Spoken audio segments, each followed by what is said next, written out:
What's up? So, last week was pretty interesting to say the least. I got COVID, my computer broke, and I couldn't make any content.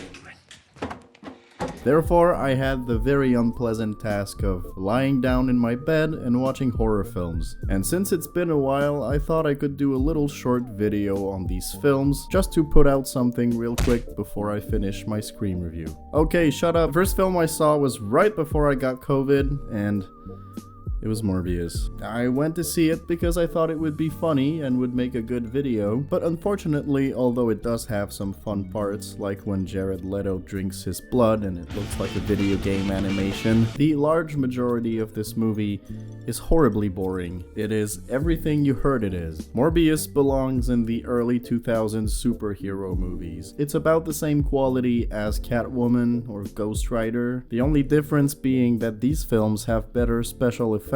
The protagonist, Dr. Morbius, is boring as fuck. The villain is cliche and I don't care about him. He's just a vampire like the hero, but evil. Whoa, we've never seen that before. I can't go on without addressing the special effects. Not only does the CGI look incredibly bad, but it's also very messy. You really can't tell what the fuck is going on for half the film. The end fight scene is a prime example of how not to do action. I was having Batman v Superman levels of headaches while watching this. And the last thing I want to mention is that this is borderline false advertising. About 50% of what we see in the trailer does not appear in the movie, to the point where I wonder if they didn't just add these for the trailer only and there aren't actually any deleted scenes. Yeah, I also heard that Jared Leto wanted to be carried in a wheelchair so that he would feel like a real fucking cripple because he's method acting. We all know how well that went last time.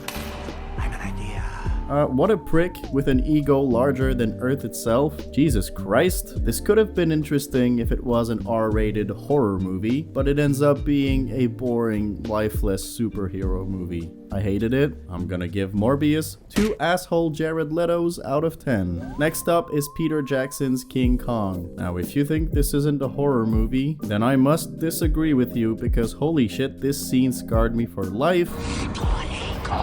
And let us not forget about the penis worms, sends shivers down my spine. So I saw King Kong in the theater when I was 7 years old, scared the piss out of me. I genuinely could not sleep for a week, but hey, at least I didn't turn out too bad. Oh my god, I hadn't seen it in years, and honestly, I thought it was pretty great. I don't really understand why people bitch on it that much. I've heard complaints about the length and some of the action. I gotta say, I thought it went by very quickly. Sure, it takes a while to get to the island, but I love how they build atmosphere. Otherwise, I still can't believe how good the special effects are. Just like with the Lord of the Rings, it's pretty incredible that King Kong here looks better than he does in Kong Skull Island, which came out like, what, 15 years later? Boy, that's embarrassing. I like the giant ape. He's really cute. This feels epic in every sense of the way. I really enjoyed it, and I'm gonna give it 8 King Kongs out of 10. Next up, I watched The Lodge.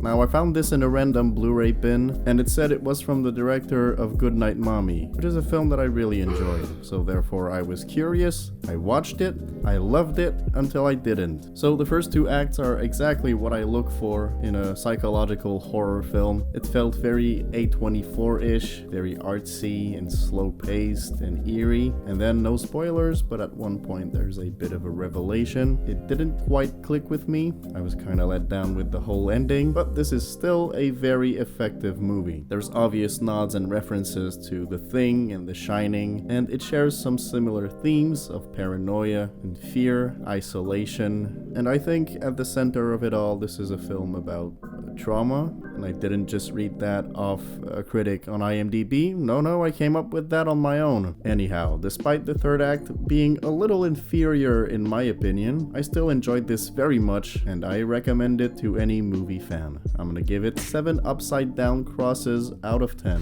After that, I was very happy to revisit The Lighthouse from Robert Eggers. Prior to this, I had seen it in a theater in Montreal. Thing is, the movie's hard to understand, there weren't any subtitles subtitles, so I basically understood about 7% of the film. I came out of there my face filled with butter and filled with disappointment too, but rewatching it at home and for a second time was a much better experience. I could actually understand what was happening. Although the film is very confusing and filled with metaphors, I could at least make up my own mind as to what the themes were, and I think there are many here. I keep bringing this up in everything I talk about, but the atmosphere here was incredible. It's very immersive. The two lead performances are fantastic.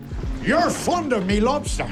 Mwah, chef's kiss. The film is sometimes scary, sometimes it's funny, sometimes it's just an acid trip, and I enjoyed all of that. I would definitely appreciate watching a couple of video essays on the film, as I could not pick up everything Robert Eggers was trying to say here, but overall this is an artsy film done right. Definitely not for everyone, but I am excited to watch it again many times in my life, and if you want to see a mermaid vagina, then this is the movie for you, you fucking weirdo. I give it 8 lighthouses out of 10.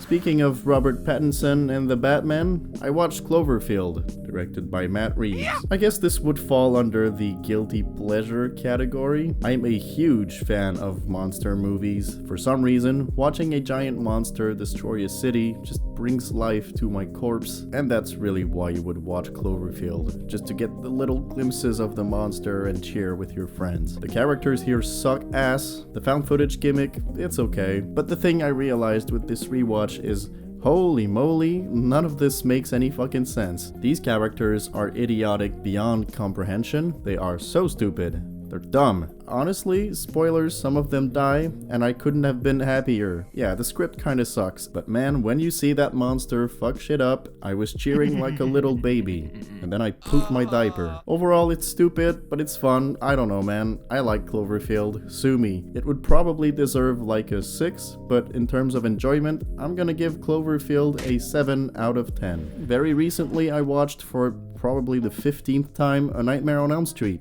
Big shocker, I love this film. It's one of my favorite horror movies of all time. I know every single scene by heart, I know every single frame, and yet I watch it and I enjoy it every year. What is there to say that hasn't been said before?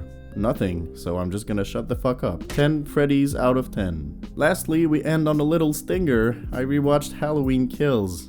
Ouch! So I'm planning to do a little review on the new Halloween Kills film. I guess I just want to explain why I dislike it so much. So I bought the Blu-ray, listened to the commentary track, there's some juicy stuff in there, and hopefully this pain and torture will end up making a somewhat entertaining review. So I'm not going to say too much about it, but it is such a bad movie when you stop and think about it. The only possible way I could have a blast with this is if I was drunk or high out of my mind and just paid attention to the kill scenes, and I'd be so fucked up that I couldn't understand what the plot was, and therefore I couldn't get angry at the movie. That's pretty much the way to go here. From horrible dialogue to bad characters, terrible plot, horrible screenwriting, a disappointing and rushed ending, some stupid character decisions. I don't understand the love for these new Halloween films if they're just gonna piss on John Carpenter's legacy. That's just my opinion though. Now get the fuck out of my way. Boy oh boy, look at the time. It's time for my satanic ritual, so I'm gonna leave it there. Thank you for watching whatever this was. I don't know if I'll ever do this again, but it's a little something in between the longer videos.